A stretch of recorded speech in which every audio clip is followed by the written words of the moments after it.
Hello crushers, welcome to day 31। आज हम complete कर लेंगे मैग्नेटिज्म एंड मैटर। स्टार्ट करेंगे फोर्स ऑन टू पैरेलल और एंटी पैरेलल वायर्स। उसके बाद हम देखेंगे कि हमारे पास मैग्नेटिक डाइपोल्स कैसे होते हैं, एक लूप को हम किस तरीके से मैग्नेटिक डाइपोल की तरह ट्रीट कर सकते हैं जिसमें करंट हो। उसके बाद हम मैग्नेटिक डाइपोल के कारण किस तरीके से मैग्नेटिक फील्ड होता है उसके एक्शियल और इक्वेटोरियल पॉइंट्स पे, उसको भी देख लेंगे। फिर हम आ जाएंगे मूविंग कॉइल गैल्वेनोमीटर में करंट सेंसिटिविटी क्या होती है, वोल्टेज सेंसिटिविटी क्या होती है। उसके बाद आ जाएंगे साइक्लोट्रॉन किस तरीके से काम करता है, उसके बहुत सारे क्वेश्चंस आज हम सॉल्व करने वाले हैं। एंड लास्ट फिर आ जाता है अर्थ्स मैग्नेटिक फील्ड। क्या होता है अर्थ का मैग्नेटिक फील्ड, ये angle of inclination, declination, angle of dip क्या है, अपेरेंट एंगल ऑफ डिप क्या है, सारी की सारी चीज़ें, बहुत सारे न्यूमेरिकल्स आज हम इसके बाद सॉल्व करने वाले हैं। एंड लास्ट में आ जाते हैं हमारे पास वो टॉपिक जिसमें सबका दिमाग खराब हो जाता है, परमिएबिलिटी ससेप्टिबिलिटी क्या होता है। तो क्लियरली उसको समझेंगे। मैग्नेटाइजिंग फील्ड क्या है, मैग्नेटाइजेशन क्या है, इंटेंसिटी क्या है, सारी चीज़ें देखेंगे। बहुत सारे एग्जांपल्स भी उसके हम सॉल्व करने वाले हैं। इस वीडियो को देखने के बाद आपको कोई और वीडियो को देखने की ज़रूरत नहीं है, आप मेरे व्लॉग्स चेकआउट कर सकते हो अगर करना चाहो तो। लेकिन अभी पढ़ाई करेंगे, पढ़ाई करेंगे। मेरा नाम विक्रांत किरार है और अब इस वीडियो को स्टार्ट करते हैं।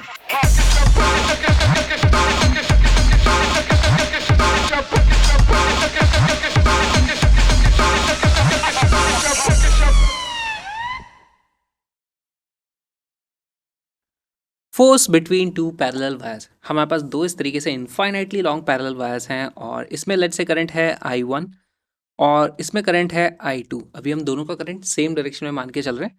तो इनमें फोर्सेस क्यों लगते हैं एक दूसरे पे? पहली बात तो इनफाइनाइटली लॉन्ग वायर है और इस पर भी सब जगह छोटा छोटा फोर्स लगेगा, तो इनफाइनाइट वायर में जोड़ोगे तो इनफाइनाइट फोर्स हो जाएगा।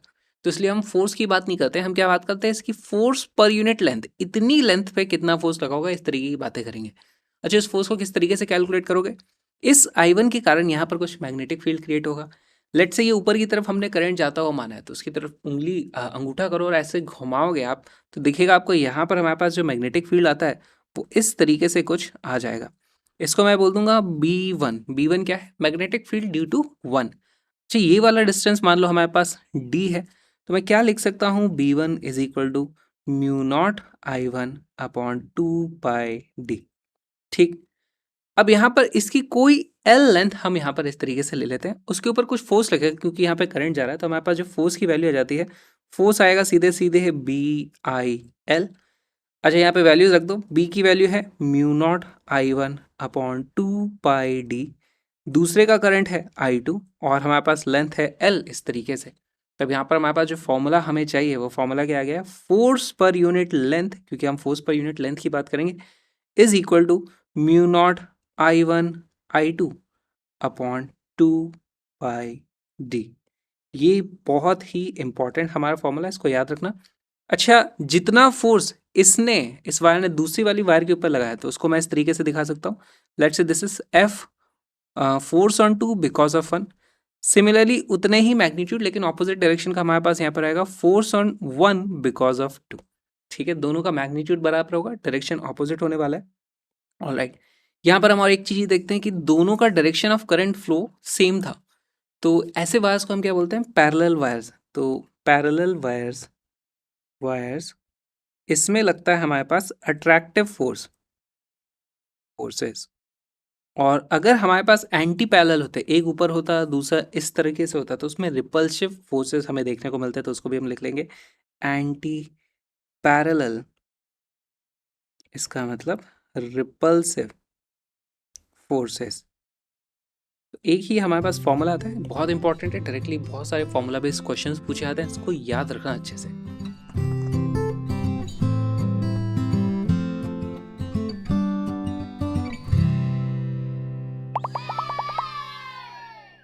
A wire X of length 50 centimeter carrying a current of 2 ampere is placed parallel to a long wire Y of length 5 meter। तो पहले इनको ड्रॉ कर लेते हैं। हमारे पास एक लॉन्ग वायर है, ये है Y जो है 5 मीटर लेंथ का, और दूसरा है हमारे पास 50 सेंटीमीटर का।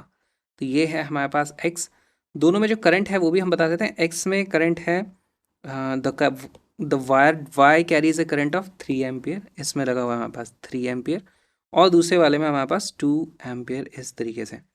Alright, the distance between the two wires is 5 centimetre. ये वाला जो डिस्टेंस है ये है हमारे पास 0.05। इसको मैं लिख देता हूँ मीटर में, अगर मेरे को लिखना है, सारी की सारी ऐसा यूनिट में ले आते हैं।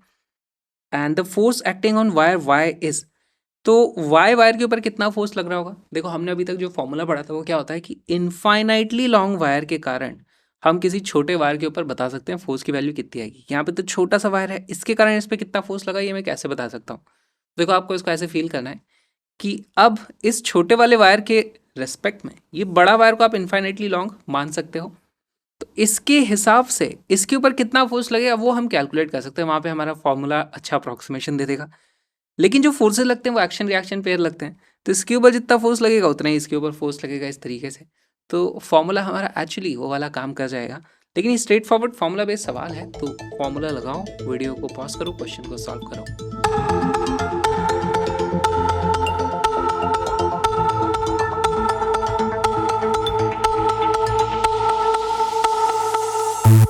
इसका करेक्ट आंसर है ए। सॉल्व करते हैं। हमारे पास दोनों के ऊपर जो फोर्सेस लगेंगे इस तरीके से हम फोर्स एफ लिख देते हैं। यहाँ पे मैग्नीट्यूड की कैलकुलेशन कर देंगे। हमारे पास एफ बाय एल की जो वैल्यू जानी है वो आनी है mu naught I1 I2 upon 2 पाई डी।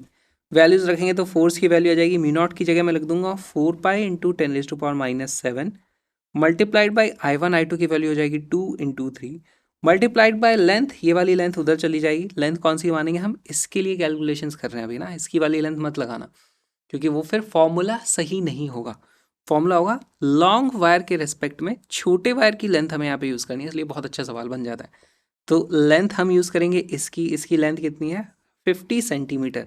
इस 5 मीटर को हमें यूज़ नहीं करना है, तो यहाँ पे आएगा ये 0.5 divided by 2 pi into D की वैल्यू कितनी है? 5 डिवाइडेड बाय 100। मैं यहाँ पर इस तरीके से लिख देता हूँ। ये 2 पाई से 4 पाई कट जाएगा इस तरीके से 2 टाइम्स। 5 डिवाइडेड बाय 100 तो 0.05 होता है, ये है हमारे पास 0.5, तो ये पूरा का पूरा इस तरीके से कट जाएगा। 10 टाइम्स यहाँ पर हमारे पास वैल्यू आ जाएगी।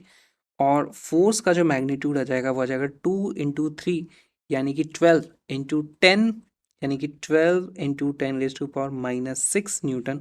वो आ गया इनमें से ए। कैसे आ गया ए? हमसे डायरेक्शन पूछा है, डायरेक्शन वाई वाले के ऊपर लगा होगा टुवर्ड्स वायर एक्स, इसलिए ए सर करेक्ट आंसर। बहुत ही अच्छा सवाल था ये कि कौन सी वाली लेंथ लें भाई, इसकी लेंथ लगाएं या इसकी लेंथ लगाएं। तो हमारा जो फॉर्मूला है वो तब काम करता है चाहे इनफाइनाइटली लॉन्ग वायर हो, उसके रेस्पेक्ट में हम यहाँ पे लगाते हैं। इसको हम इनफाइनाइटली लॉन्ग वायर के इसके ऊपर फोर्स की कैलकुलेशन करते हैं, तब ये फॉर्मूला काम कर जाता है। और फिर उतना ही फोर्स इसके ऊपर एक्शन रिएक्शन पेयर में लगा होगा, इसलिए बहुत इंपॉर्टेंट सवाल हो जाता है।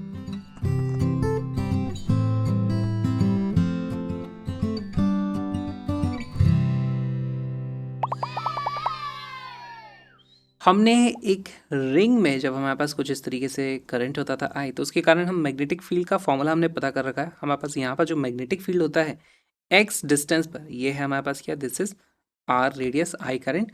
तो मैग्नेटिक फील्ड का हमारे पास फॉर्मूला आ जाता है B is equal to mu naught I R square upon 2 into ये क्या होता था R square plus X square की पावर 3/2। अब इसमें हम क्या देखना चाहते हैं कि यहाँ पर अगर x की वैल्यू बहुत ज़्यादा कर दें r के कंपैरिजन में, है ना, तो यहाँ पे देखो मैं लिखूंगा for x much much larger than r।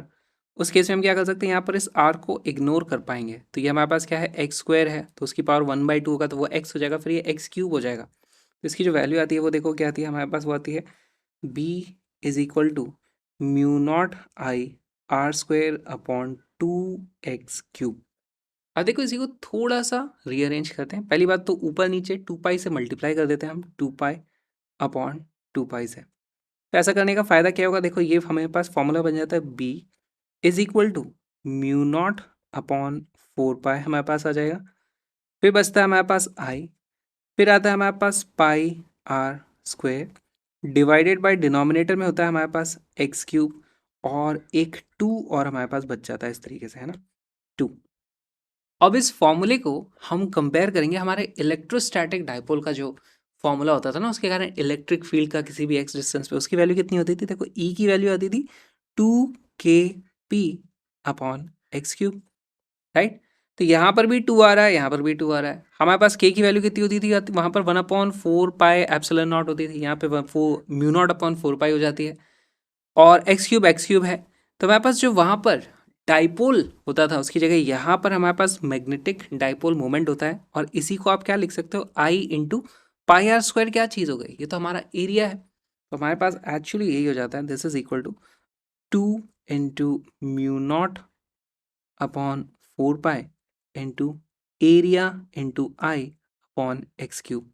ये हमारे पास चीज़ आ जाती है मैग्नेटिक फील्ड का फॉर्मूला। तो हम लिख सकते हैं हमारे पास जो मैग्नेटिक डाइपोल, अब इसको बोला जाएगा M is equal to I into A. सिर्फ कंपैरिजन से हमने यहाँ पे चीज़ देख ली, ज़्यादा डेरिवेशन में अभी हम जाएंगे भी नहीं। अच्छा, ये तो हुआ बिकॉज ऑफ वन लूप। अगर ऐसे हमारे पास एन लूप अगर हम लगा दें तो यहाँ पर आपको एन से भी मल्टीप्लाई करना है, और डाइपोल का कुछ डायरेक्शन होता है, तो यहाँ पर डायरेक्शन हम किसका रहेंगे लेंगे, हमारे पास जो एरिया वेक्टर होता है ना, कोई अगर इस तरीके से एरिया है उस लूप का, तो उसके परपेंडिकुलर वाला जो डायरेक्शन होगा उसको हम ले लेंगे, ये हमारा डाइपोल का डायरेक्शन है। डिपेंडिंग अपॉन अगर करंट ऐसे घूम रहा है तो ये हमारा डायरेक्शन आ जाएगा, करंट उल्टा घूम रहा है तो आप पीछे की तरफ वाला डायरेक्शन बता दोगे। तो हम यहाँ पर वेक्टर का साइन भी यहाँ पर इस तरीके से लगा सकते हैं, और यहाँ पर हम लिख देंगे A is area, N is number of turns. इसकी यूनिट क्या आ जाएगी, मैग्नेटिक डायपोल की जो यूनिट आ जाती है वो आ जाती है, देखो यहाँ पर क्लियरली दिख रहा है हमारे पास एम्पियर इंटू मीटर स्क्वायर। आपको ये चीज़ ध्यान रखनी है, हमारे पास ये फॉर्मूला होता है किसी भी लूप का मैग्नेटिक डायपोल मोमेंट पता करना है, तो number of turns into current into area कर दोगे, आपको magnitude of magnetic dipole moment मिल जाएगा। इस पे भी बहुत सारे सवाल पूछे जाते हैं, कुछ क्वेश्चन सॉल्व करते हैं।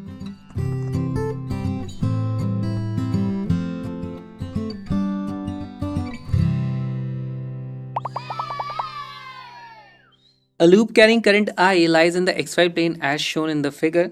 The unit vector k cap is coming out of the plane of the paper. The magnetic moment of the current loop is, तो बहुत ही अच्छा सवाल है। हमारे पास जो मैग्नेटिक मोमेंट होता है वो क्या होता है, एन आई ए। यहाँ पर नंबर ऑफ लूप्स की तो कोई बात ही नहीं करी है, तो एन की वैल्यू हमारे पास 1 आ जाएगी, यानी वायर एक ही बार इस तरीके से घुमा है। करंट आपको दिया गया है, एरिया की वैल्यू आप कैलकुलेट करोगे यहाँ पर ज्योमेट्री का यूज़ करके, और आपको सेंस बताना है कि भाई किस सेंस में आएगा वो, या तो आउट ऑफ द प्लेन आ सकता है या फिर इनटू द प्लेन भी जा सकता है। तो वहाँ पे आपको कौन सा रूल यूज़ करना है, अगर करंट ऐसे घूम रहा है तो उंगलियां उस करंट की तरफ घुमाओ ऐसे, तो ये आपके पास डायरेक्शन आ जाएगा, या फिर करंट ऐसे घूम रहा है तो इस तरीके से उंगलियां कर्ल करो, ये वाला हमारे पास डायरेक्शन आ जाएगा मैग्नेटिक डायपोल मूवमेंट का। बहुत ही अच्छा बेसिक सवाल है, वीडियो को पॉज करो, क्वेश्चन को सॉल्व करो।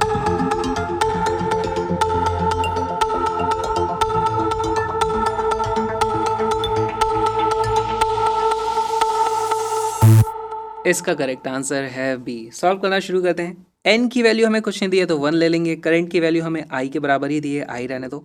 एरिया हमें कैलकुलेट कर लेना है, एरिया की वैल्यू कितनी होगी, देखो यहाँ पर एक एरिया तो मेरे पास आ जाता है ये ए स्क्वायर, टोटल एरिया में देखना ना, तो एक लिख दूंगा मैं यहाँ पर ए स्क्वायर, प्लस हमारे पास दो इस तरीके से सर्किल है, एक ये वाला सर्किल हो जाएगा, दूसरा ये वाला सर्किल हो जाएगा, तो हमारे पास दो सर्किल के एरिया हो जाएंगे, तो 2 into pi R square. Radius कितना हो जाएगा यहाँ पर, ए बाई 2 है, एक सर्कल का रेडियस है ए बाई 2 के बराबर।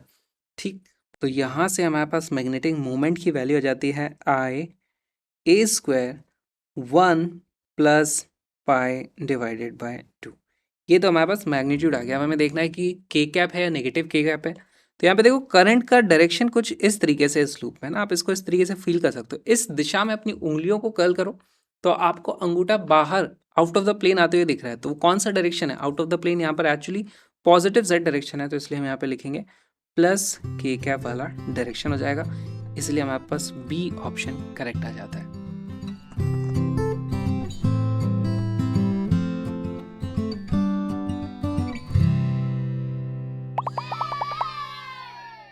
The magnetic moment of an electron E revolving in an orbit around nucleus with an orbital angular momentum is given by, तो हमारे पास मैग्नेटिक मोमेंट और एंगुलर मोमेंटम के बीच में रिलेशन हमें निकालना है, जो कि एक्चुअली बहुत ही सिंपल है। इसको आप किस तरीके से अप्रोच करोगे, तो मान लो हमारे पास इस तरीके से एक इलेक्ट्रॉन है जो ऑर्बिट करता है, और इलेक्ट्रॉन की जगह भी मैं सिर्फ क्यू चार्ज को मान के चलता हूँ। क्यू चार्ज यहाँ से इस तरीके से घूम रहा है, तो उसका कुछ टाइम पीरियड होगा रेवोल्यूशन का, है ना। टाइम पीरियड के हिसाब से क्या आप यहाँ पर करंट निकाल सकते हो, आप बोल दोगे करंट की जो वैल्यू यहाँ पर हो जाएगी वो होगी क्यू डिवाइडेड बाई टाइम, है ना, टाइम पीरियड जो भी उसका होता है। तो इससे हमें आई की वैल्यू मिल गई। अब एक बार हमारे पास आई की वैल्यू आ चुकी है तो यहाँ से मैं उसका मैग्नेटिक मोमेंट निकाल सकता हूँ, क्योंकि मेरे पास यहाँ पर कुछ इसका रेडियस होगा, है ना, इस तरीके से। और अब आपको रिलेट कर देना है, इसकी कुछ वेलोसिटी होगी, टाइम पीरियड, आप यहाँ से जो भी चीज़ें पता करनी है आपको रिलेट करने की कोशिश करो कि आप एंगुलर मोमेंटम L और मैग्नेटिक मोमेंट के बीच में कौन सा रिलेशन यहाँ पर निकाल पाओगे।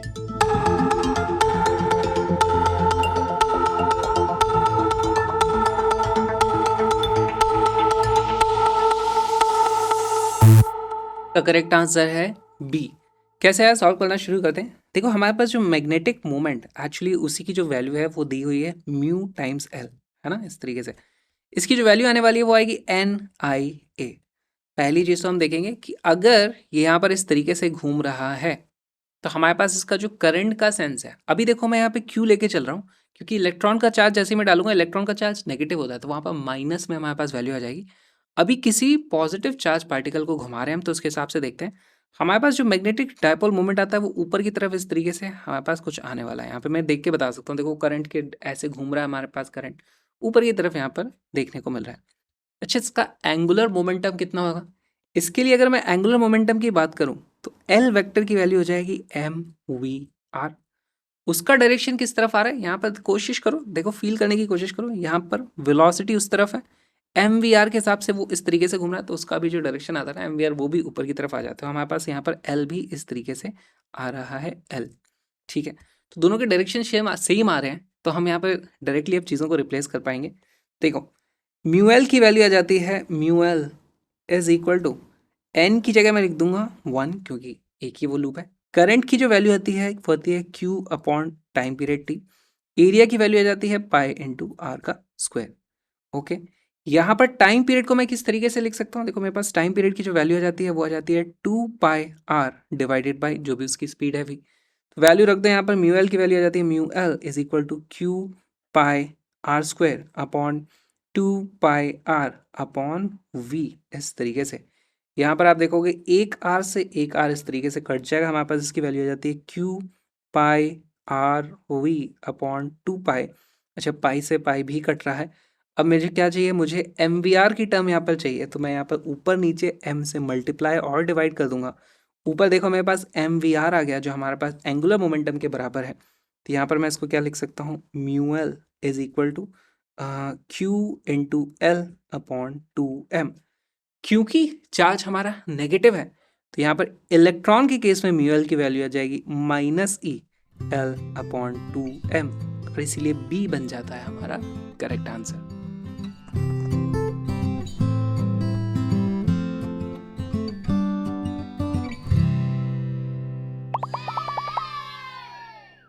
मैग्नेटिक डायपोल, इलेक्ट्रोस्टैटिक्स में जो हमारे पास डायपोल होते थे उसी की तरह मैग्नेटिक फील्ड में, मैग्नेटिक वर्ल्ड में भी हमारे पास डायपोल होते हैं और सेम फॉर्मूले यहाँ पर भी अप्लाई होते हैं। तो देख लेते हैं किस तरीके से हमें चीज़ें करनी होंगी। तो हमारे पास एक लेट से ये एक मैग्नेटिक डायपोल मोमेंट है जिसे हम वेक्टर m से इस तरीके से डिनोट करेंगे। अगेन इसका भी कुछ इस तरीके से डायरेक्शन होता है, वेक्टर हमने बना दिया।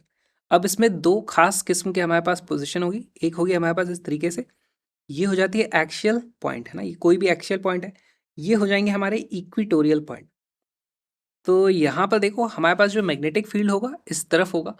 इलेक्ट्रोस्टैटिक में यहाँ पर हमारे पास इलेक्ट्रिक फील्ड की वैल्यू कितनी आती थी 2kp/x³। सिमिलरली हमारे पास फॉर्मूला यहाँ पर आ जाएगा, देखो यहाँ पे आपको क्या रखना है, b is equal to 2km/x³, है ना। k की जगह बस आप क्या यूज करोगे, वहां पे हम यहाँ क्या यूज करते थे 1/4πε0 करते थे, यहाँ पे आपको यूज करना है μ0/4π, है ना। तो मैं यहाँ पे लिख देता हूँ k इज इक्वल टू μ0/4π। तो इससे याद करना भी फॉर्मूला आपके लिए बहुत ज़्यादा आसान हो गया, ठीक। अच्छा, ये हो गए हमारे एक्शियल पॉइंट्स, ये हो गया हमारा इक्वेटोरियल पॉइंट। यहाँ पर जो डायरेक्शन होगा वो इस तरीके से होगा हमारे पास मैग्नेटिक फील्ड का, ये है वेक्टर b। और यहाँ पर जो हमारे पास होगा वो ऑपोजिट साइड में होगा इस तरीके से, है ना। और यहाँ पे मैं लिख सकता हूँ -km/x³। एग्जैक्टली वही चीज़ होगी जो हमारे पास इलेक्ट्रोस्टैटिक्स वाले में होता था, है ना। इस तरीके से आप यहाँ पे चीज़ों को लिख सकते हो। अब सवाल पूछा जाएगा आपसे कि भाई यहाँ पे बताओ किसी भी इस तरीके से एंगल दे दिया हमें कि ये एक एंगल है थीटा, इस एंगल थीटा पर r डिस्टेंस की दूरी पर मुझे यहाँ पर बताओ मैग्नेटिक फील्ड किस तरीके से होगा। तो कैसे इसको पता कर सकते हैं, तो इसके लिए हम क्या करेंगे, हमारे पास ये जो मैग्नेटिक डायपोल था इसको हम दो कंपोनेंट्स में ब्रेक करेंगे, ठीक है। पहला कंपोनेंट हो जाएगा हमारा इस तरीके से, ये इसको मैं लिखूंगा, ये क्या हो जाएगा, देखो ये डायरेक्शन था हमारे मैग्नेटिक मोमेंट का। अब थीटा इसका कंपोनेंट लिया है, तो ये वाला हो जाएगा हमारा m cos थीटा, है ना। इस तरीके से हमारे पास आ जाता है। m cos थीटा जो है इसके ये एक्सियल पॉइंट पे है, तो यहाँ पर जो मैग्नेटिक फील्ड होगा इस तरीके से होगा। फॉर्मूला लगेगा एक्सियल पॉइंट वाला, तो इसकी वैल्यू कितनी आ जाएगी 2k m/r³।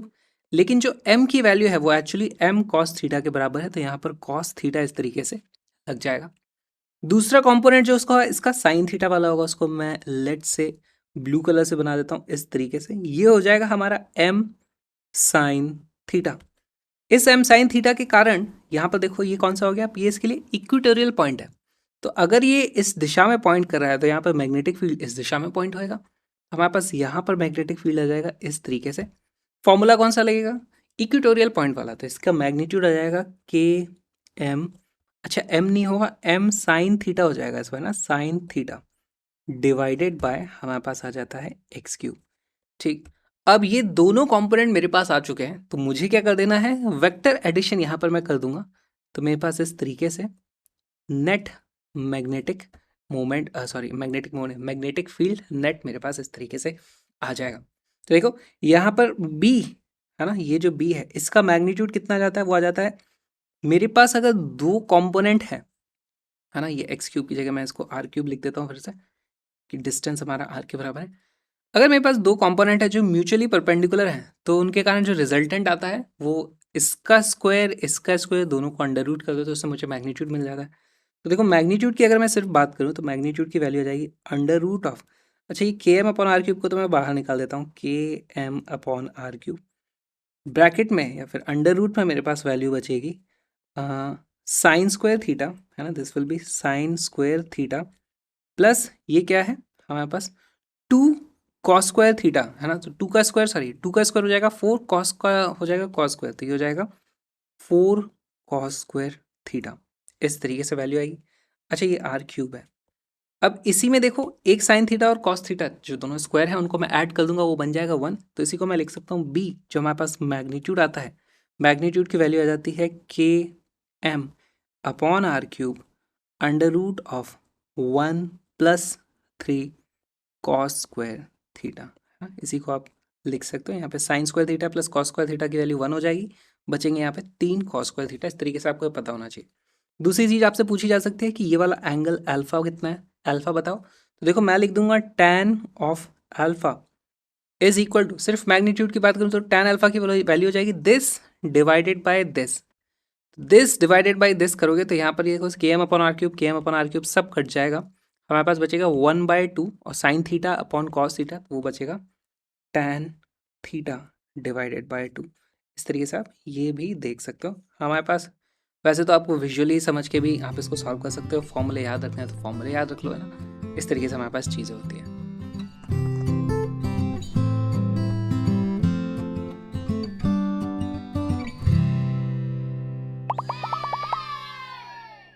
इलेक्ट्रिक डायपोल की तरह ही हमारे पास मैग्नेटिक डायपोल को अगर मैग्नेटिक फील्ड में रखें, तो मान लो ये हमारे पास मैग्नेटिक फील्ड है, इसमें अगर हम मैग्नेटिक डायपोल को रखें तो कुछ इस तरीके से मान लो मेरे पास ये मैग्नेटिक डायपोल है, इसके पास एंगल थीटा है, तो इसके लिए हम कुछ चीज़ें बोल सकते हैं एग्जैक्टली इलेक्ट्रोस्टैटिक वाले डायपोल जैसी चीज़ें यहाँ पे, जैसे नेट फोर्स की वैल्यू आ जाएगी 0 for all values of theta. इसके ऊपर कुछ टॉर्क ज़रूर लगेगा, टॉर्क की जो वैल्यू आ जाएगी वो आ जाएगी m क्रॉस b। वहाँ पे हमारे पास क्या होता था, p क्रॉस e, इस तरीके से होता था, राइट। तो इसी को आप ये भी लिख सकते हो, this is also equal to m b sine theta. और अगर थीटा की वैल्यू स्मॉल है तो हम देखते हैं इसको हम एम बी थीटा भी लिख सकते हैं, और वहाँ पर फिर एस एच एम होता है, तो उस पर बेस्ड चीज़ें हम ऑलरेडी एस एच एम में कवर कर चुके हैं।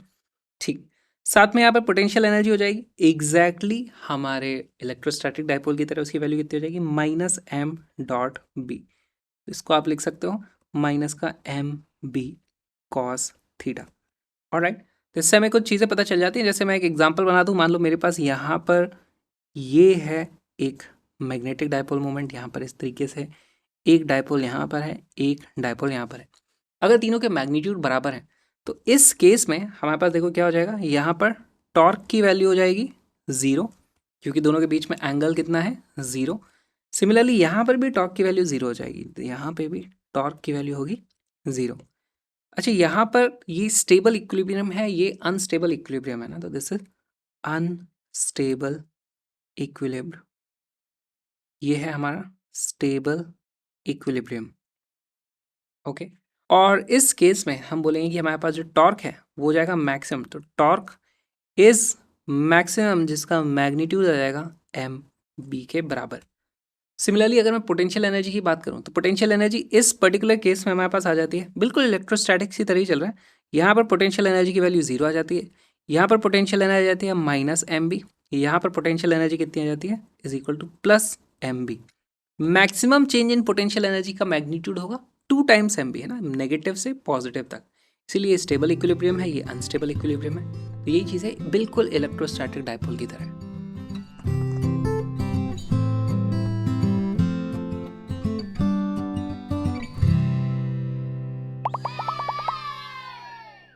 A rectangular coil of length 0.12 meter and width 0.1 meter having 50 turns of wire is suspended vertically in a uniform magnetic field of strength 0.2 Weber per square meter. The coil carries a current of 2 ampere. तो हमारे पास देखो उसकी कुछ length और width दे दी तो उससे मुझे area मिल जाएगा, नंबर ऑफ टर्न्स दिए हुए उसमें करंट दिया है तो उससे मुझे उसका मैग्नेटिक डायपोल मोमेंट की वैल्यू पता चल जाएगी, है ना, एन आई ए। मैं सीधे सीधे लिख देता हूँ M is equal to N I A. Alright, if the plane of the coil is inclined at an angle of 30 degree with the direction of the field, the torque required to keep in stable equilibrium will be। तो क्या होगा, इसको आप किसी magnetic field में लगाओगे और अगर उसका एंगल है कुछ पर्टिकुलर तो मैग्नेटिक टॉर्क उस पर लगता रहेगा तो वापस आना चाहेगा, लेकिन हम उसे वापस आने से रोकना चाहते हैं तो उस पर उतना ही टॉर्क मुझे ऑपोजिट डायरेक्शन में लगाना पड़ेगा। तो बस हमसे वो मैग्नीट्यूड पूछा है। देखो हमारे टॉर्क की वैल्यू कितनी हो जाती है, वो हो जाती है M B sine theta. Straightforward formula based सवाल है, गलती मत करना, वीडियो को पॉज करो, क्वेश्चन को सॉल्व करो।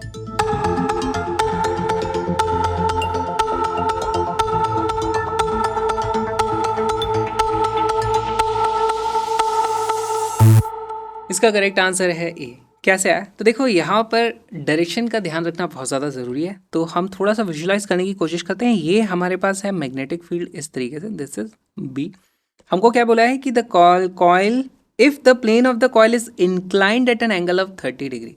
तो देखो plane of the coil is inclined, ये हमारे पास इस तरीके से मान लो मैग्नेटिक फील्ड है, plane of the coil inclined है इससे 30 डिग्री पे, है ना, लेकिन हमारा जो मैग्नेटिक मोमेंट होता है वो एक्चुअली प्लेन के 90 डिग्री परपेंडिकुलर होता है इस तरीके से। तो अगर प्लेन इंक्लाइंड होता, प्लेन का और मैग्नेटिक फील्ड का एंगल 0 है, हमारे पास जो मैग्नेटिक मोमेंट है वो तो ऊपर की तरफ हो गया, उसका और इसका 90 डिग्री का एंगल आता है। तो यहाँ पे देखो इसी को मैं बनाने की कोशिश करता हूँ। अगर मैं यहाँ से देखूँ तो ये मेरे पास इस तरीके से कॉइल आ जाती है ना, और ये कॉइल का जो एंगल है वो है हमारा 30 डिग्री। तो हमारे पास हम बोल सकते हैं भाई कि जो मैग्नेटिक डायपोल मोमेंट है उसका एंगल एक्चुअली 60 डिग्री हो जाता है, ये हो जाता है हमारे लिए एम। अब हमारे पास जो फॉर्मूला है उसमें जो हमें थीटा यूज़ करना है ना वो एक्चुअली 60 डिग्री यूज़ होने वाला है। डायरेक्टली जल्दी जल्दी से 30 डिग्री मत यहाँ पे मार्क कर देना, और यहाँ पर अब जल्दी से हम वैल्यूज रखते जाएंगे। तो टॉर्क की जो वैल्यू आ जाती है वो आ जाती है एम की जगह मैं रखूँगा N I A into B into sine theta. Values रखते जाओ, नंबर ऑफ टर्न्स हैं 50, करंट की वैल्यू है 2 एम्पियर, एरिया की वैल्यू है 0.1 into 0.12 multiplied by magnetic field की वैल्यू है 0.2, और फिर हमारे पास sine of 60 degree, sine 60 degree की वैल्यू हो जाती है √3 डिवाइडेड बाय 2। यहाँ पर ये 2 से 2 इस तरीके से कट जाएगा, 5 का इसका 10 को आप इससे काट दो, 5 इंटू 0.12, ये 12 5 ज़ार 60 होता है, तो ये 0.6 इंटू 0.2 आता है हमारे पास, this is equal to 0.6 into 0.2 into 1.73 which is equal to 0.12 into 1.73, और ये अप्रॉक्सीमेटली हमारे पास इसकी वैल्यू आ जाती है 0.2 न्यूटन मीटर हमारे पास टॉर्क होगा। इतनी टॉर्क की हमें ज़रूरत पड़ेगी। मैग्नेटिक फील्ड हमें टॉर्क लगा रहा होगा इस तरफ, हमें एक्सटर्नल टॉर्क इस दिशा में लगाना पड़ेगा, है ना। मैग्नेटिक टॉर्क आ जाएगा हमारे पास इस तरीके से टाउ मैग्नेटिक, हमें लगाना पड़ेगा टॉर्क ऑपोजिट डायरेक्शन में ताकि वो घूमे नहीं, टॉर्क एक्सटर्नल इस तरीके से लगेगा।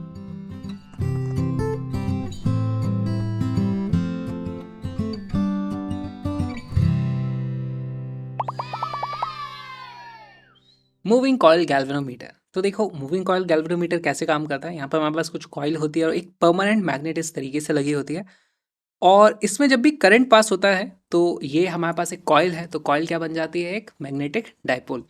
वो मैग्नेटिक डाइपोल एक मैग्नेटिक फील्ड में है, और मैग्नेटिक फील्ड यहाँ पर इस तरीके से बनाया जाता है कि यहाँ पर मैग्नेटिक फील्ड और हमारा जो मोमेंट है वो मैग्नेटिक डाइपोल दोनों हमेशा 90 डिग्री के एंगल पे होते हैं। इस तरीके से अज्यूम करके हमें कैलकुलेशंस करनी होंगी।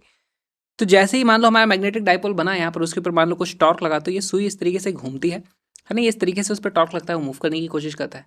लेकिन टॉर्क लगेगा तो वो एसएचएम करना शुरू हो जाएगा, इसलिए यहाँ पर कुछ और मैकेनिज्म होता है जो डैम्पिंग भी करता है उसकी, ताकि वो सुई ऐसे ऐसे ना हिलती रहे।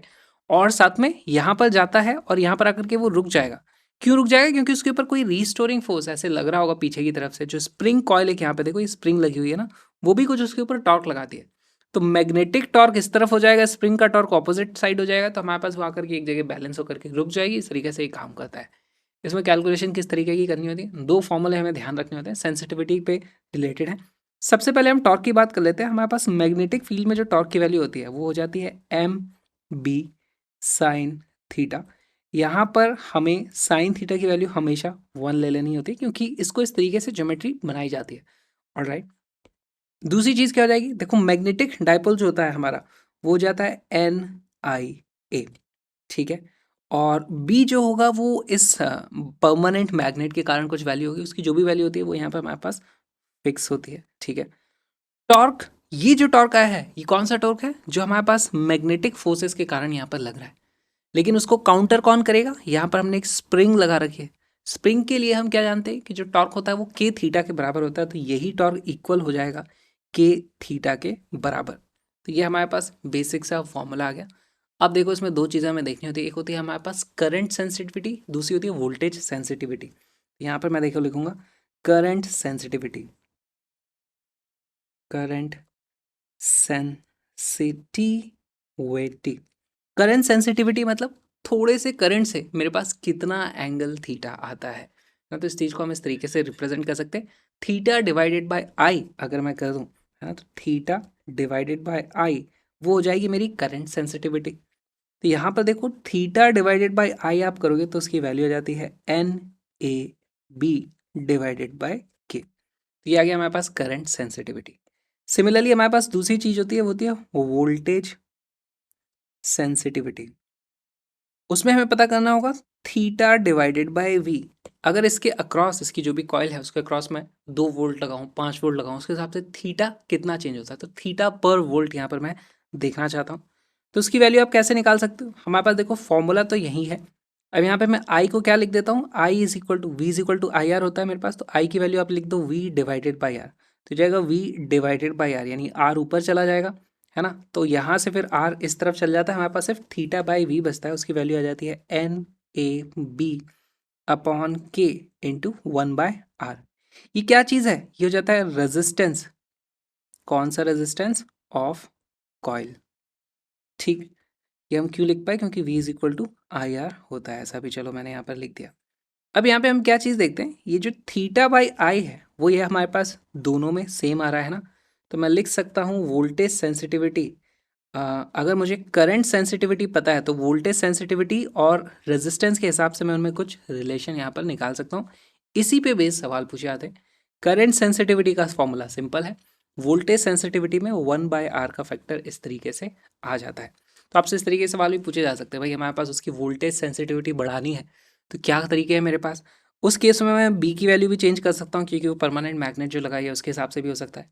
या फिर मैं अगर नंबर ऑफ टर्न्स चेंज करूंगा तो देखो क्या होता है, रेजिस्टिविटी के कारण हम जानते हैं कि resistance length of coil, coil के अंदर जो वायर है उस पर डिपेंड करता है। अगर मैं नंबर ऑफ टर्न्स कम करता हूं तो रेजिस्टेंस भी कम होता है। इस तरीके के रिलेशन आप यहाँ पर निकाल सकते हो।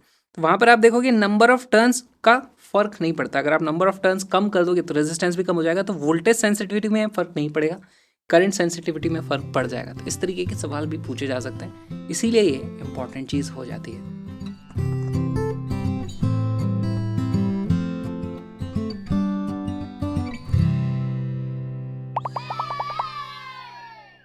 Current sensitivity of a moving coil galvanometer is 5 division per milliampere and voltage sensitivity is 20 division per volt. The resistance of galvanometer is, तो ये हम पता कर सकते हैं। स्ट्रेट फॉरवर्ड फॉर्मूला बेस्ड सवाल है जो अभी हमने कॉन्सेप्ट देखा। वीडियो को पॉज करो, क्वेश्चन को सॉल्व करो, गलती मत करना।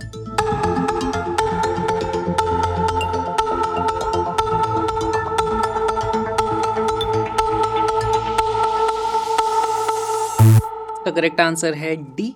कैसे आया? देखो हमारे पास जो करंट सेंसिटिविटी है उसको मैं आई एस अगर लिख दूँ तो उसकी वैल्यू होती है N A B divided by K. उसकी वैल्यू हमें क्या दी हुई है 5।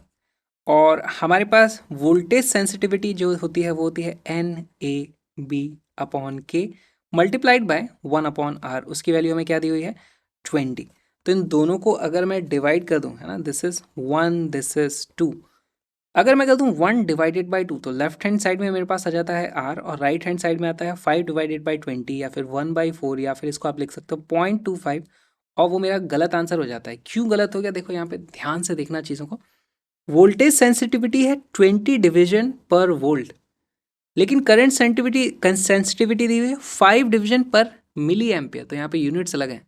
तो दोनों ऊपर ऊपर नीचे आप 1000 से मल्टीप्लाई करो तो ये एक्चुअली आ जाता है हमारे पास 5000 डिविजन्स पर एम्पियर, है ना। अब ये 5000 डिवीजन पर एम्पियर हो गया, अब ये डिवीजन पर वोल्ट हो गया। अब दोनों की यूनिट सेम है, तो इसलिए यहाँ पर आप देखोगे तो यहाँ पे हमारे पास जो आंसर आएगा एक्चुअली वो जाएगा 5000 डिवाइडेड बाई 20 और उसकी जो वैल्यू आती है वो आती है 250 ओम्स। इसीलिए डी बन जाता है हमारा करेक्ट आंसर। बहुत ही सिंपल कॉन्सेप्चुअल सिली मिस्टेक्स वाला सवाल था।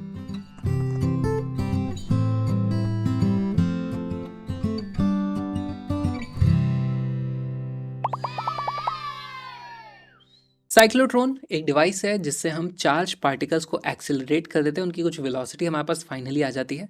यहाँ पे बहुत ही अच्छा कॉन्सेप्ट हमारे पास यूज़ किया जाता है। देखो हमारे पास दो इस तरीके से डीज होते हैं और उसको हम एक एसी सप्लाई से जो अपनी पोलैरिटी समय के साथ बदलती रहती है उससे कनेक्ट कर देते हैं। और इसका पोटेंशियल डिफरेंस मान लो होता है वी। कभी इधर वी होगा पॉजिटिव, ये होगा कभी पॉजिटिव, कभी फिर ये पॉजिटिव होगा, फिर ये पॉजिटिव होगा। इस तरीके से चेंज होती रहती है पोलैरिटी। ऑलराइट, मान लो हमारे पास यहाँ पे कोई चार्ज पार्टिकल है क्यू, और वो क्यू चार्ज पार्टिकल अगर इधर से इधर जाता है तो उससे कुछ काइनेटिक एनर्जी गेन हो जाएगी। काइनेटिक एनर्जी गेन कितनी हो जाएगी? हमारे पास Q into V kinetic energy gain हो जाएगी, है ना। एक लेफ्ट टू राइट करने में हमारे पास जो काइनेटिक एनर्जी गेन हो जाता है K E gain is equal to Q into we.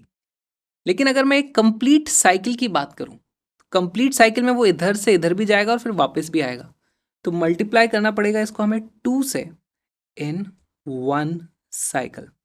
ये हमें समझना बहुत ज़्यादा ज़रूरी है। ऑलराइट, अच्छा, काइनेटिक एनर्जी गेन कर रहा है मतलब उसकी वेलोसिटी बढ़ रही है।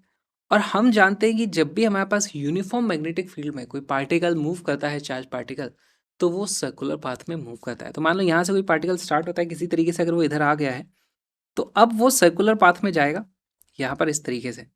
फिर यहाँ से जब वो इधर आएगा उसकी वेलोसिटी बढ़ जाएगी। वेलोसिटी बढ़ जाएगी, अब उसका रेडियस इस तरीके से थोड़ा ज़्यादा बढ़ जाएगा। क्यों? हमें पता है रेडियस की जो वैल्यू होती है वो होता है mv अपॉन क्यू बी। इस तरीके से चार्ज पार्टिकल का चार्ज सेम है, बी सेम है, मास सेम है, वेलोसिटी समय के साथ बढ़ती जा रही है। हर लेफ्ट राइट में उसकी वेलोसिटी थोड़ी बढ़ जाती है तो रेडियस थोड़ा बढ़ जाता है। तो यहाँ पे आप देखोगे इसका पाथ एक्चुअली कुछ फिर इस तरीके से बनता जाता है हमारे पास ऐसे। वो परफेक्टली सर्कुलर होता है, मुझसे बन नहीं पा रहा है। और यहाँ पर लास्ट में फिर यहाँ पे कुछ करके ओपनिंग देते हैं हम यहाँ पे, तो फिर वो यहाँ से बाहर भी निकल जाता है। एग्जिट जब होगा उसकी finally velocity V final let say मैंने यहाँ पर लिख दी है। ऑलराइट, अच्छा, वी फाइनल और इसका साइक्लोट्रॉन का कुछ रेडियस भी होगा। साइक्लोट्रॉन का रेडियस मान लो यहाँ पर इस तरीके से आर हमारे पास है। तो इसके बीच में मैं एक रिलेशन निकाल सकता हूँ कि हमारे पास आर के हिसाब से वी फाइनल की कुछ वेलोसिटी आ जाएगी और वी फाइनल की जो वैल्यू आ जाती है वो आ जाती है Q B R upon M. Same वही फॉर्मूला है हमारा जो circular motion of charge particle वाला होता है, वही फॉर्मूला यहाँ पर लग गया। खाली आपको ये समझना है कि यहाँ पर जो रेडियस है वो हम डिज़ाइन करते हैं साइक्लोट्रॉन का कि मैक्सिमम इस रेडियस में वो चक्कर काट सकता है और उसके बाद उसको हम एग्जिट करा देंगे। बी की हम वैल्यू सेट करते हैं, मास चार्ज पार्टिकल का होता है, चार्ज भी उसका खुद का होता है। ये इस तरीके से हम इस चीज़ को कैलकुलेट कर सकते हैं। ऑलराइट, अगर मुझसे कोई पूछे काइनेटिक एनर्जी फाइनल कितनी है, तो काइनेटिक एनर्जी की वैल्यू कितनी होती है? वो होती है हाफ एम वी फाइनल का स्क्वायर। और यहाँ पे आप वैल्यूज रखोगे तो हाफ एम वी फाइनल का स्क्वायर, इसका स्क्वायर करोगे तो ये वैल्यू कितनी आ जाती है? Q square B square R square upon 2m। ये हमारे पास फाइनल काइनेटिक एनर्जी आ चुकी है। अब मुझे एक बात बताओ, क्या मैं ऐसा सवाल बना सकता हूँ कि भाई एक चक्कर में मेरे पास इतनी काइनेटिक एनर्जी का गेन होता है? तो मुझे कितने चक्कर लगाने पड़ेंगे कि मेरे फाइनल काइनेटिक एनर्जी इतनी हो जाए अगर पार्टिकल ने रेस्ट से स्टार्ट किया है ना? तो if starting from rest, starting from rest and N cycles हो चुकी हैं, तो मेरे पास जो काइनेटिक एनर्जी ऐड होगी है ना, तो वो हो जाएगी 2 QV multiplied by N will be equal to kinetic energy final, है ना, kinetic energy final which is equal to Q² B² R² upon 2m। तो इस तरीके से मैं n की कैलकुलेशन भी यहाँ पर कर पाऊंगा। फॉर्मूले रट्टे मारने की आपको ज़रूरत नहीं है, या फिर देख लो यार, यहाँ से n की जो वैल्यू आ जाती है वो आ जाती है, n will be equal to, हमारे पास एक q से q इस तरीके से कट जाएगा, n का फॉर्मूला आ जाता है QB² R² divided by 4mv। यहाँ पर v क्या है, वोल्टेज है ये, this is not velocity, voltage किसका है, सप्लाई का जो वोल्टेज है, ठीक। वेलोसिटी फाइनल का हमारे पास ऑलरेडी फॉर्मूला आ चुका है, काइनेटिक एनर्जी फाइनल भी हम यहाँ पर निकाल चुके हैं, तो इसको भी लिख देते हैं, this is equal to kinetic energy final is equal to this. एक चीज़ और रह रही है कि देखो हमारे पास जो एसी की सप्लाई हम लगाते हैं, यहाँ पर एसी की वोल्टेज तो हमने बात कर ली, लेकिन यहाँ पर हमें एक फ्रीक्वेंसी की भी बात हमें करनी पड़ेगी, है ना। तो देखो इसकी जो फ्रीक्वेंसी है वो इसकी फ्रीक्वेंसी से मैच होना चाहिए। कैसे मैच होगा, जब इसने पोलैरिटी बदली, है ना, तो उस वक्त ये पार्टिकल इधर आना चाहिए, फिर जब ये दोबारा पोलैरिटी बदलेगा तो ये इधर आना चाहिए, फिर पोलैरिटी बदलेगा तभी इधर आना चाहिए, फिर पोलैरिटी बदलेगा जब ये इधर आना चाहिए। तो दोनों की फ्रीक्वेंसी मैच होगी तभी हमारे पास वो एक्सेलरेट होता जाएगा, तभी उसका रेडियस बढ़ता जाएगा, वेलोसिटी बढ़ती आएगी, काइनेटिक एनर्जी बढ़ती आएगी। तो फ्रीक्वेंसी मस्ट मैच, है ना, फ्रीक्वेंसी मस्ट मैच। ओके, अच्छा एक बात बताओ, इसकी वेलोसिटी समय के साथ बढ़ती जा रही है तो क्या उसका टाइम पीरियड चेंज होता है ना, इसके सर्कुलर मोशन का एक टाइम पीरियड होता है। हम जानते हैं जो टाइम पीरियड का जो वैल्यू होती है वो कितनी आ जाती है, हमने कल देखा था 2πm/QB आती है, which is independent of velocity. ये हमें पता है, ये चीज़ें हम कल देख चुके हैं सर्कुलर मोशन में। और हमारे पास जो फ्रीक्वेंसी होती है, फ्रीक्वेंसी कितनी होती है, 1/f आप लिख सकते हो वहाँ पर, टी के बराबर। तो इस तरीके से भी आप कैलकुलेशन कर सकते हो। आपसे पूछा जाएगा कि भाई इसकी फ्रीक्वेंसी कितनी होनी चाहिए, तो आप यहाँ से वो वाली वैल्यू पता कर पाओगे। यही कुछ चीज़ें जो हमें साइक्लोट्रॉन में देखनी होती है। अब इसकी कुछ लिमिटेशंस होती हैं, वो भी हम देख लेते हैं।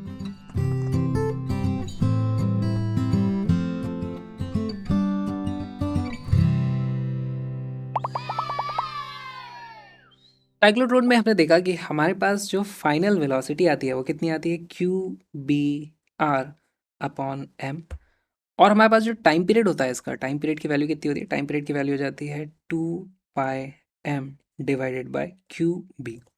अब देखो इसमें प्रॉब्लम क्या आएगी, जैसे जैसे इसकी हाई स्पीड होती जाएगी तो हमारे पास रिलेटिविस्टिक इफेक्ट्स काउंट होने लग जाएंगे, और उस केस में हमारे पास क्या होता है, मास की वैल्यू चेंज हो जाती है और वो बढ़ के हो जाती है m0 divided by √1 - v² upon c², या फिर मैं लिख सकता हूँ m इंक्रीजेज, ठीक। अब एम इंक्रीज होगा, उससे क्या चीज़ होगी, देखो पहली बात तो हमारे पास जो फाइनल वेलोसिटी हम प्रेडिक्ट कर रहे थे उससे कम हमारे पास फाइनल वेलोसिटी आएगी। लेकिन एक्चुअली प्रॉब्लम वो नहीं है, प्रॉब्लम क्या होती है, हमारे पास ये पार्टिकल तभी एक्सेलरेट करता है जब वो यहाँ से इधर आना था उसको, तब यहाँ पे उसको पॉजिटिव इलेक्ट्रिक फील्ड मिलना चाहिए। यहाँ से जब उसको इधर आना है तब उसको पॉजिटिव इलेक्ट्रिक फील्ड मिलना चाहिए।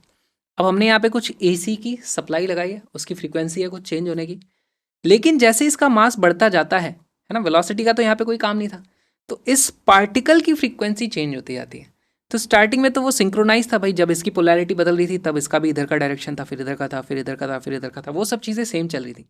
लेकिन इवेंचुअली क्या होगा, वहाँ पे थोड़ा सा लैग होने लग जाएगा, फिर ऐसा हो जाएगा कि ये इलेक्ट्रिक फील्ड तो इधर लग रहा था, पार्टिकल इधर आ रहा था, है ना। उस केस में हमारे पास एक्सेलरेशन नहीं होगा, डीसेलरेशन हो जाएगा, तो फिर गड़बड़ होने लग जाएगी। तो हमको इस प्रॉब्लम को फिक्स करना पड़ेगा, भाई फ्रीक्वेंसी मिसमैच हो रही है, उसका हम क्या करें। तो इसको अब दो तरीके से आप सॉल्व कर सकते हो। देखो यहाँ पर ये ध्यान से देखो, आपको यहाँ पर दिख जाएगा, या तो हम इसमें ऐसा करें कि भाई मैग्नेटिक फील्ड का देखो यहाँ पर यूज़ हो रहा है, तो अलग अलग जगह पे हम अलग अलग मैग्नेटिक फील्ड लगाएं इस तरीके से कि टाइम पीरियड सेम रहे, पार्टिकल की फ्रीक्वेंसी बेसिकली इस फ्रीक्वेंसी से मैच रहे। तो हम दो चीज़ें कर सकते हैं, या तो इसकी फ्रीक्वेंसी चेंज कर सकते हैं, या फिर यहाँ पर इस तरीके से मैग्नेटिक फील्ड को चेंज कर दें कि इसकी फ्रीक्वेंसी चेंज ही ना हो, है ना। दो तरीके से हम सोल्यूशन यहाँ पे ला सकते हैं। तो हमारे पास फ्रीक्वेंसी मिसमैच हो जाती है, फ्रीक्वेंसी मिसमैच, उसको दो तरीके से हम सॉल्व कर सकते हैं। पहला होगा कि हम एडजस्ट द मैग्नेटिक फील्ड, या फिर दूसरा तरीका हो सकता है एडजस्ट द फ्रीक्वेंसी। तो भाई अगर हम एडजस्ट करना चाहते हैं बी को तो किस तरीके से करना है, हमें इस तरीके से करना है। देखो मास की वैल्यू बढ़ रही है तो बी को भी बढ़ा दो आप, और सेम फैक्टर से बढ़ा दो। किस तरीके से बढ़ाओगे, आपको क्या करना होगा, आपके पास जो भी मैग्नेटिक फील्ड होता है उसको आप चेंज कर दो B divided by under root of 1 - v² upon c²। इस तरीके से आप चेंज कर दो, है ना। यहाँ पर और हमें पता है वेलोसिटी आउटर एरिया में ज़्यादा है, तो यहाँ पर आपको मैग्नेटिक फील्ड ज़्यादा कर देना है। इस तरीके से आप यहाँ पर चीज़ें चेंज कर सकते हो। ऐसे वाले साइक्लोट्रॉन को हम क्या बोलते हैं, इसको बोलते हैं सिंक्रोनोट्रॉन। ठीक। दूसरा केस क्या है, आप frequency of the AC supply है उसको चेंज कर रहे हो, है ना। तो फ्रीक्वेंसी को अब आप इससे मैच कराने की कोशिश करते हो। हमें पता है कि यहाँ पे पार्टिकल था, उसकी फ्रीक्वेंसी कुछ और थी, यहाँ पे जाएगा उसकी फ्रीक्वेंसी कुछ और हो जाएगी। तो जब पार्टिकल यहाँ से यहाँ पहुँच जाएगा उसके हिसाब से हम उसकी फ्रीक्वेंसी चेंज कर देंगे। तो ऐसे केस में हम उसको बोलते हैं फ्रीक्वेंसी का, देखो मॉड्यूलेशन हो रहा है, फ्रीक्वेंसी चेंज करी जा रही है, राइट। तो इसको हम बोलते हैं फ्रीक्वेंसी मॉड्यूलेटेड क्या है, साइक्लोट्रॉन। तो इस पे बेस सवाल इसी तरीके से पूछे जा सकते हैं कि भाई हमें बी में कितना चेंज करना पड़ेगा। तो आपको देखना है फाइनल वेलोसिटी क्या चाहिए, उसके हिसाब से आप ये फैक्टर निकाल सकते हो और फिर आप यहाँ पर इस तरीके की चेंजेस कर सकते हो। सेम फैक्टर हमारे पास फ्रीक्वेंसी में चेंजेस करने होंगे, है ना। इस पर भी ये सवाल वैसे आने के चांसेस कम ही है, पर आपको पता होना चाहिए क्या क्या दो तरीके के हमारे पास साइक्लोट्रॉन्स होते हैं। इस वीडियो को पूरा देखने के लिए अब आपको आना पड़ेगा ऐप पे, जहाँ पर आपको कंप्लीट स्ट्रक्चर्ड कोर्स मिलेगा। 40 दिन में हमने पूरा का पूरा फिजिक्स का कोर्स कंप्लीट किया है। 11th एंड 12th दोनों की फिजिक्स है उसमें, with lots of PYQs, lots of colourful diagrams, lots of conceptual questions, और नोट्स उसके आप जाके चेकआउट कर सकते हो। सारे के सारे नोट्स एब्सोल्युटली फ्री हैं। अगर एक्चुअली आप रिवाइज करना चाहते हो तो वहाँ से सारे नोट्स फ्री में डाउनलोड करके रिवाइज भी कर सकते हो। कोर्स भी देख लो, I will suggest, I think best physics course यही है। रहने भी वाला है काफ़ी टाइम तक। और मेरे व्लॉगिंग चैनल को भी सब्सक्राइब करना। हम मिलेंगे अगले व्लॉग में।